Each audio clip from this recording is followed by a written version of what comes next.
Fala galera, beleza?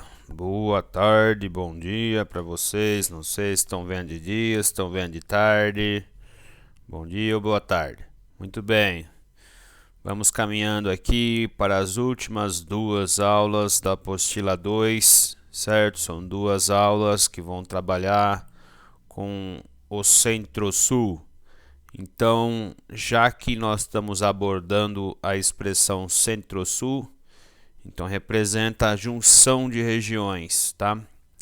Então, na primeira aula nós vamos trabalhar com a região Centro-Oeste e Sul, e na segunda aula de Centro-Sul 2 trabalharemos com a região Sudeste, ok?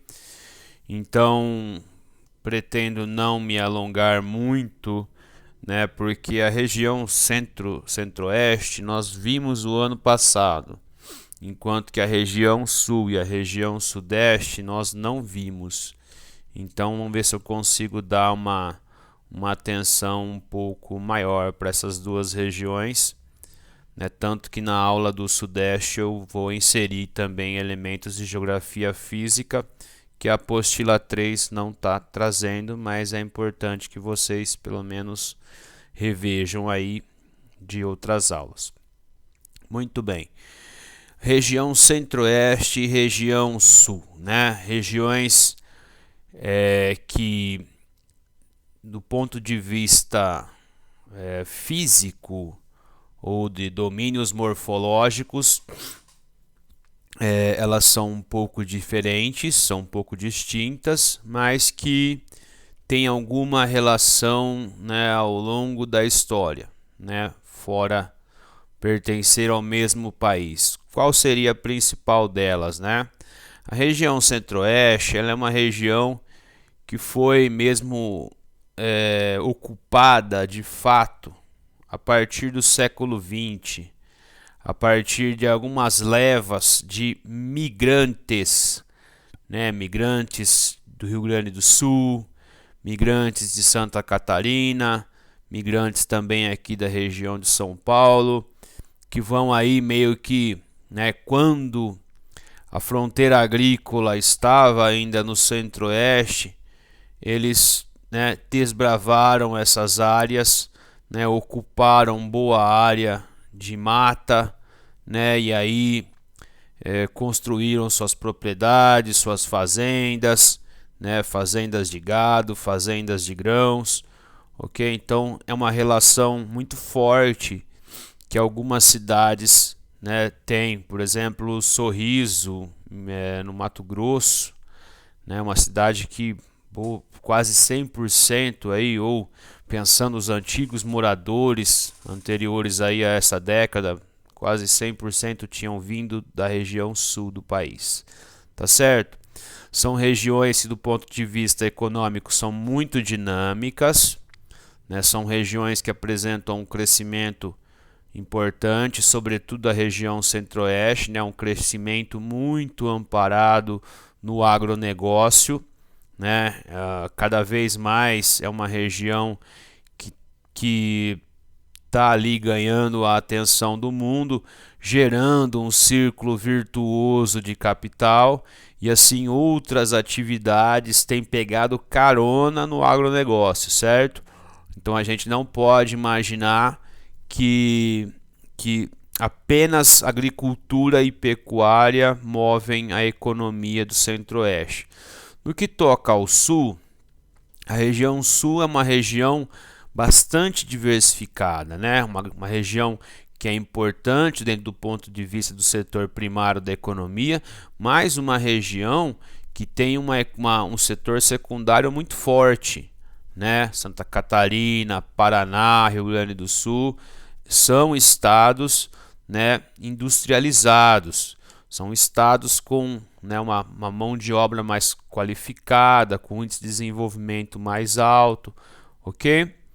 E, né, nós estamos falando de uma região que é bastante densa do ponto de vista demográfico, que é a região sul, e outra região, né, pouco densa, né, uma baixíssima densidade demográfica, que é a região Centro-Oeste, tá certo?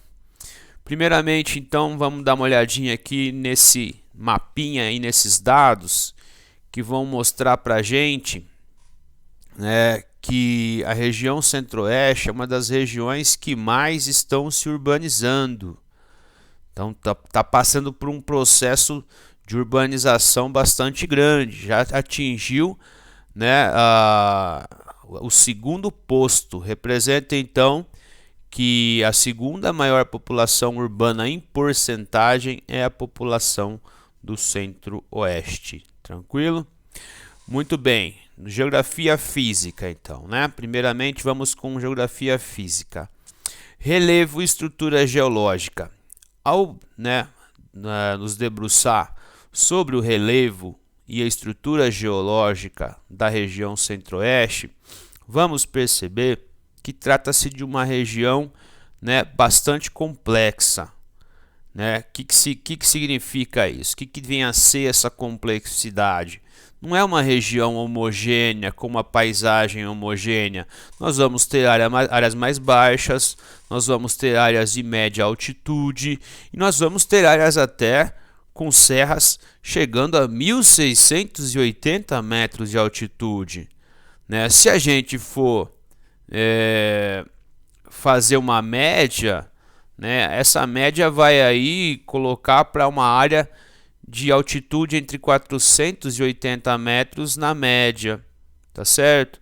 Então existem áreas mais planas, existem áreas, né, de planalto, áreas de depressão, e a estrutura geológica também ela é variada. Algumas áreas superficiais de escudo cristalino e muitas áreas, né, de estrutura sedimentar, de bacias sedimentares, melhor dizendo, né? Então é uma região que antigamente, né, na classificação do Absaber, ela era chamada de Planalto Central. Só que essa região ela foi desdobrada em novas unidades de relevo.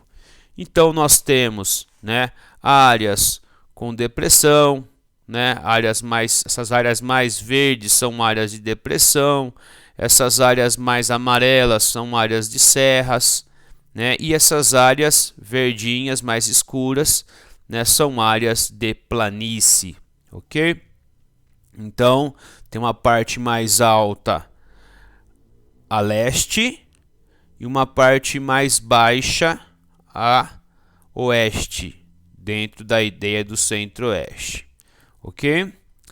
A questão da hidrografia, né? A hidrografia do centro-oeste, ela ocupa um espaço muito importante dentro da América do Sul, porque ela é considerada, né, essa região é considerada como uma espécie de telhado da América do Sul. O que significa a expressão, essa metáfora do telhado? Muitos rios que vão desaguar na região sul, né, na parte sul do Brasil ou na região platina da América do Sul, são rios que vão estar sendo gerados, suas nascentes aí no centro-oeste, como o Rio Paraguai, né, como, né, ou rios que vão estar dando origem aí, vão estar contribuindo com o afluente do Paraná, ok?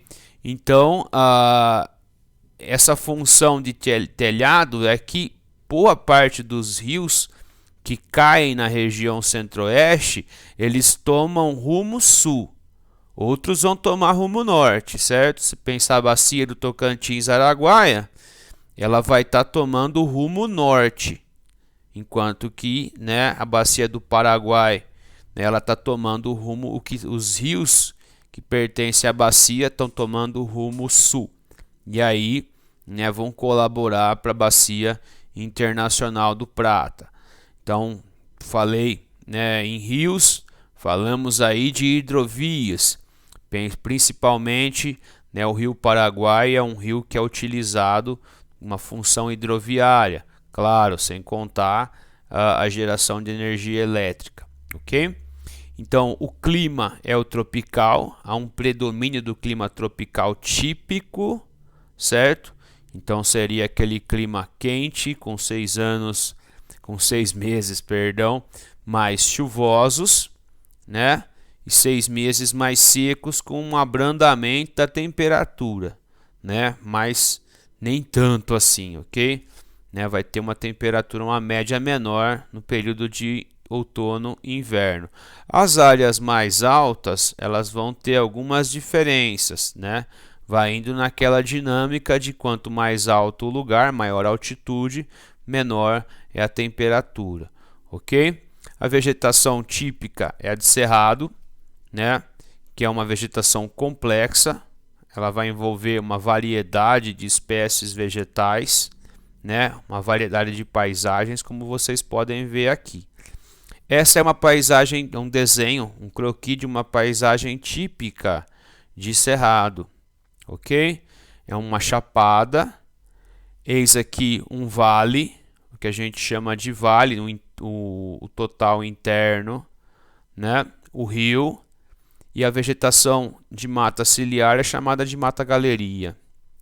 Veja que dá para perceber aqui a estrutura geológica, que é sedimentar.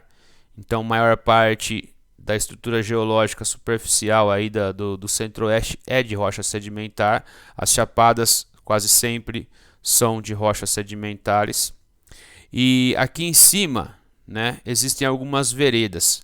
Veredas são pequenos lençóis d'água, ou podem até fazer uma espécie de piscinas naturais, né? E aí com a queda d'água, né? Então a queda d'água para baixo. A vegetação de cerrado, né? Como vocês estão vendo aqui. Então essa é uma imagem típica do cerrado. Vegetação, né? De pequeno e médio porte, grande parte, né? Tirando a mata galeria.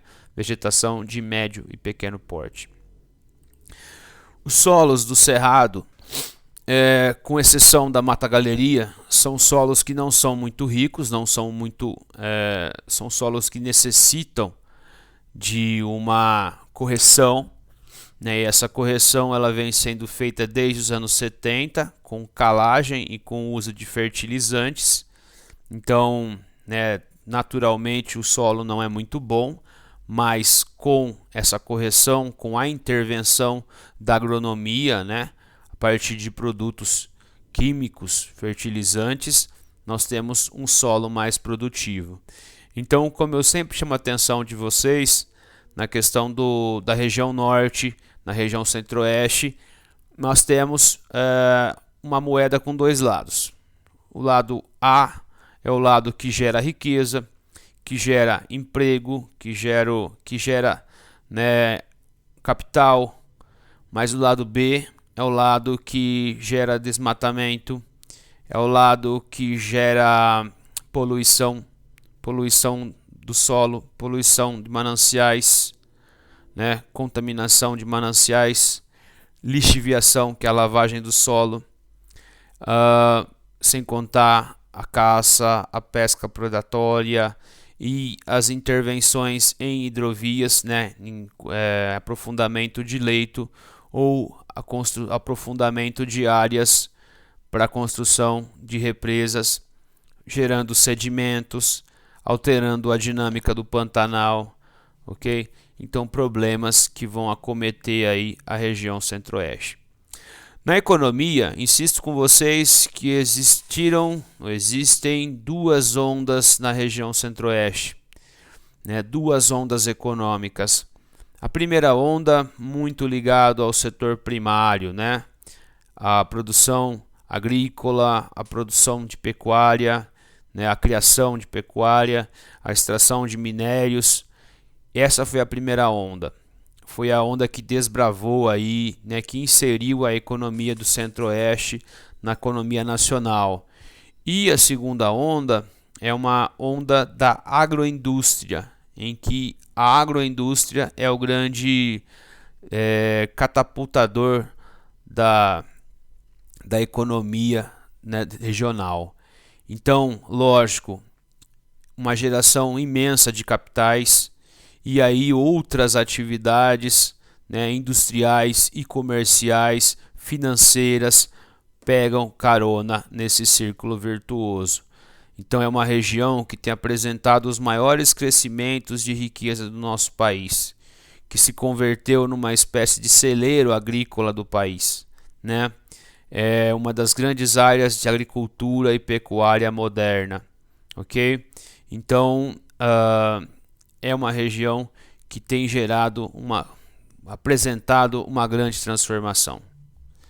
E aí, né, os 3 estados e o DF, e do ponto de vista da agricultura, as principais produções do Mato Grosso: arroz, soja, milho, algodão, cana-de-açúcar.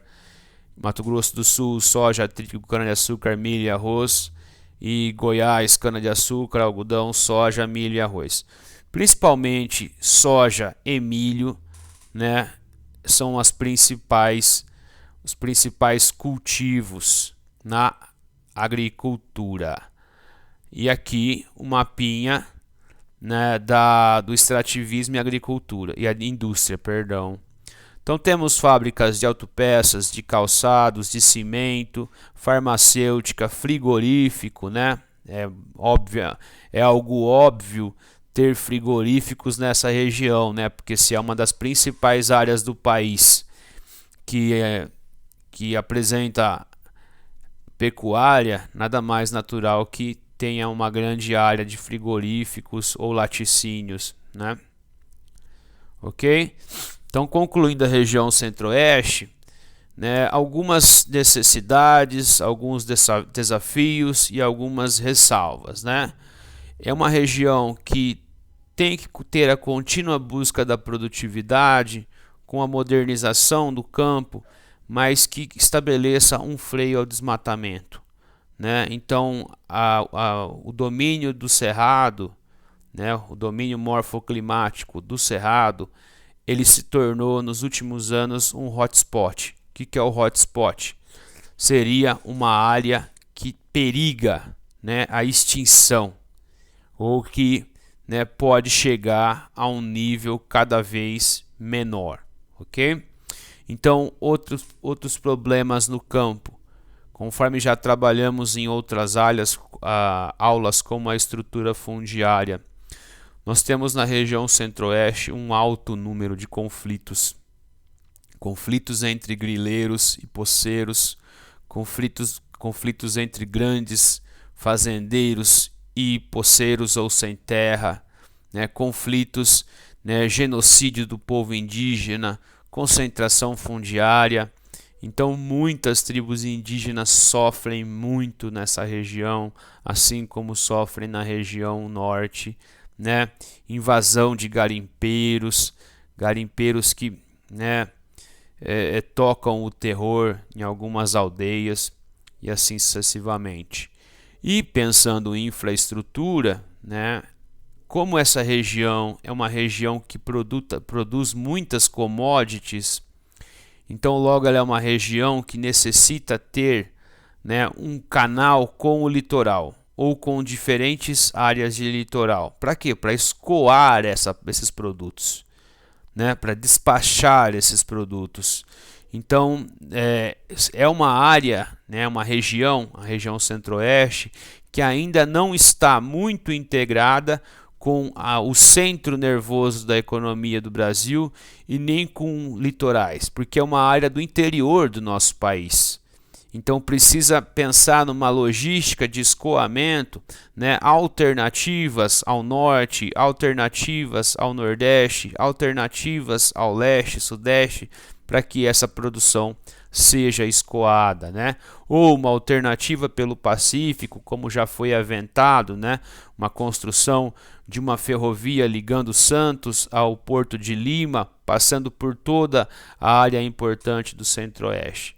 Tá? Então são desafios que aí a região centro-oeste, né, tem para enfrentar, ok? Vamos agora para a região sul. Dei uma pausadinha só para tomar uma aguinha. Então vamos para a região sul, né? A região sul, a menor região do nosso país, composta por 3 estados: Paraná, Rio Grande do Sul, Santa Catarina. Né, os aspectos físicos, é a maior região do Brasil fora da zona intertropical, então isso vai ter um reflexo no clima da região. Então é uma região de clima, boa parte dela de clima subtropical, e aí nós vamos ter um desdobramento do clima subtropical, né? Subtropical de altitude em áreas altas e subtropical típico em áreas baixas, ok? Então a altitude vai influenciar, né, no agravamento do frio ou no abrandamento da temperatura em certas épocas do ano. É uma região que recebe constantemente massas de ar quente, né, quente úmida, fria, quente seca.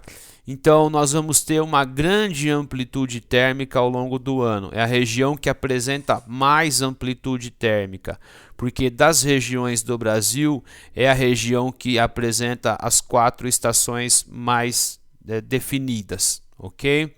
Uma coisa bacana de chamar a atenção, né? É a única região, né, que vai apresentar lugares interioranos que vai ter chuva o ano todo, ok? Então a chuva, né, bem distribuída ao longo do ano todo, tudo bem? Áreas altas, como vocês sabem, Serra Gaúcha, Serra Catarinense, né, são áreas vulneráveis devido à chegada de massas de ar frio, né, à neve, tranquilo? A estrutura geológica, existe uma continuidade entre o sudeste e o sul, né? Então nós vamos ter principalmente 2 planaltos, né, o 3 e o 27, o planaltos, né, cristalinos do Atlântico, leste, sul, sudeste. Nós vamos ter ali na unidade 3, que representa, né, o planaltos da bacia do Paraná. Então esse é um planalto subsedimentar, um planalto sedimentar com presença, né, do lato solo vermelho, e dentro uma depressão com estrutura geológica sedimentar. No litoral nós temos uma área com terrenos sedimentares bem recentes, certo? Então das regiões do Brasil é a única que vai apresentar, né, carvão mineral ali em Santa Catarina e Rio Grande do Sul. Mais aspectos físicos. A hidrografia do sul do Brasil ela é riquíssima, né? Porque ela vai ter presente, né, a bacia do Paraná, a bacia do Uruguai, a bacia sul-sudeste. Então temos uma região bem provida d'água. Na paisagem, né, nos domínios, destacamos 2 domínios: os pampas, que é os campos, pradarias, e a mata de araucária nos planaltos, nas áreas mais altas. Eis aqui um mapa, primeiro um mapa de altitude, de relevo. Então nós vamos ter nesse miolo aqui áreas mais altas, e da parte intermediária para o sul nós temos áreas mais baixas, áreas mais planas, né, que seria o Pampa Gaúcho, né, que é uma continuidade junto com o Pampa Uruguaio e o Pampa Argentino. Essas seriam as áreas mais altas de Serra Gaúcha, Serra Catarinense, Serra Paranaense, né, são áreas mais frias. E aqui o mapa do clima. No norte do Paraná, o tropical de altitude. Na parte mais laranjada, o subtropical com verões quentes, né? E a parte verde, o subtropical com verões suaves. Eis o relevo do Paraná. Por que eu estou colocando esse mapinha do Paraná aqui? Talvez alguns de vocês prestem o UEL. E a UEL adora, né, colocar coisas da região sul ou geografia do Paraná. Então é interessante que vocês, né, saibam um pouquinho do Paraná. O que é interessante nesse mapinha aqui? Quando da classificação do Absaber, eles colocavam o Paraná como um estado com 3 planaltos, certo? 3 planaltos. O primeiro planalto, o segundo planalto e o terceiro planalto, né? Veja aqui o rio, aqui o rio Paraná e o rio Iguaçu, né, que é um afluente do Paraná. E aqui só estão as cataratas do Iguaçu, a tríplice fronteira. Esse planalto é o planalto 7 que eu disse para vocês, o do Atlântico, que é um planalto cristalino, né, com rochas ígneas ou cristalinas e também metamórficas, segundo a nossa imagem. O segundo planalto, na classificação nova, ele se tornou como uma depressão. Ele é uma área mais baixa de rochas sedimentares. E aqui, esse terceiro planalto seria o planalto, né, da borda da bacia do Paraná. Então, esse é um planalto de rochas sedimentares de planalto arenito-basáltico, certo? O arenito seria esse solo marronzinho que nós temos aqui, e o basáltico seria a terra vermelha que nós temos, né, em Ribeirão, Jabuticabal, Barrinha, Guariba, tá certo? Então, é isso. Aqui uma imagem, um perfil diferente, né? Aqui os planaltos do Atlântico, a depressão, e aqui o planalto, né, da bacia do Paraná.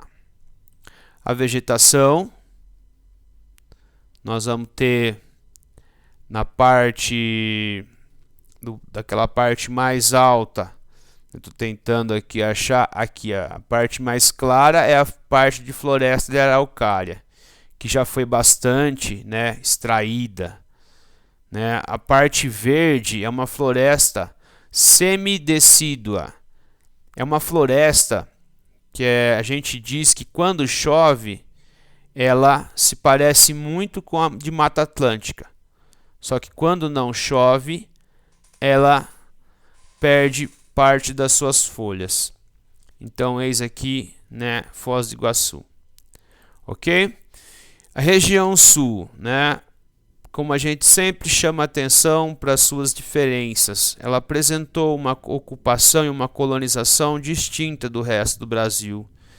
Então, tirando aquela ocupação mais antiga, né, do Pampa Gaúcho, de Porto Alegre, a ocupação da região sul ela foi feita principalmente no século XIX e XX, a partir de núcleos de povoamento de pequenas e médias propriedades, contando ali com a chegada de imigrantes europeus. Então, a região sul meio que funcionou como uma experiência de branqueamento dentro do Império Brasileiro, ou começo da nossa República, né? Então, muitos focos de ocupação de alemães, de italianos, né, de eslavos, ok? Então, em toda a região sul isso é bastante presente.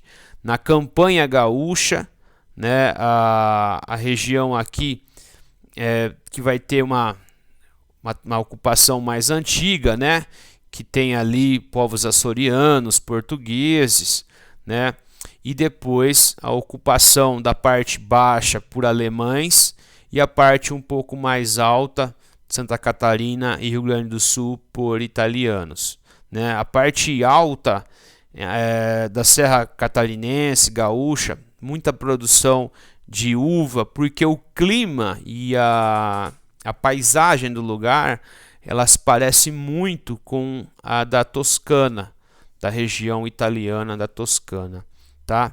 Então aqui tem as suas diferenças. Então a região sul, como a gente trabalhou em estrutura fundiária, é a região que apresenta o maior equilíbrio, né? A menor concentração de renda, até podemos dizer, e a concentração de terras.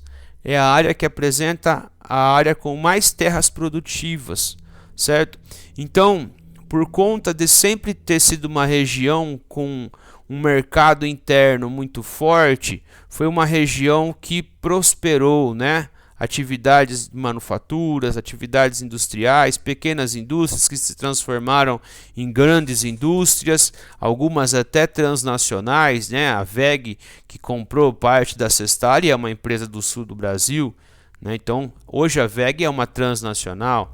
Então, é uma região que, por conta dessa sua história, por conta de sempre ter tido um desenvolvimento interessante, ela apresenta hoje menores índices de desigualdade, melhores índices sociais, né? Não deixando de ser uma economia complexa, não deixando de ter riqueza, oportunidades, né?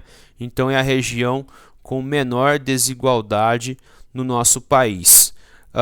Agropecuária e setor extrativo foram as forças dinâmicas da região. Então a indústria veio atrelada a esse setor primário, né? Então indústria de algodão, a agroindústria, frigorífico, né? Então depois montadoras de carros também se estabeleceram na região sul. Então a Chapecó, por exemplo, é uma das cidades que apresentam o maior frigorífico do país, né? Então ela se tornou com o tempo, né, uma região de importante turismo, né, um setor terciário muito forte. Então ela é uma região que cedia sim, né, grandes empresas nacionais e empresas transnacionais. Aqui os principais parques industriais da região sul: móveis, calçadista, têxtil, carvão, vinícola, alimentício. Então é muito uma agroindústria, né? Tirando algumas regiões aí que apresentam a BMW e a Mercedes tem fábricas em Santa Catarina por conta dessa herança alemã que apresenta na região. Ok, pessoal? Então é isso. Recomendo que vocês vejam na apostila, né? Tem as subdivisões regionais. É interessante que vocês vejam isso para conhecer um pouquinho mais. Aqui a gente deu uma sintetizada porque o conteúdo é bastante grande, como vocês sabem. Ok? Então é isso. Abração. Até mais. Até a próxima.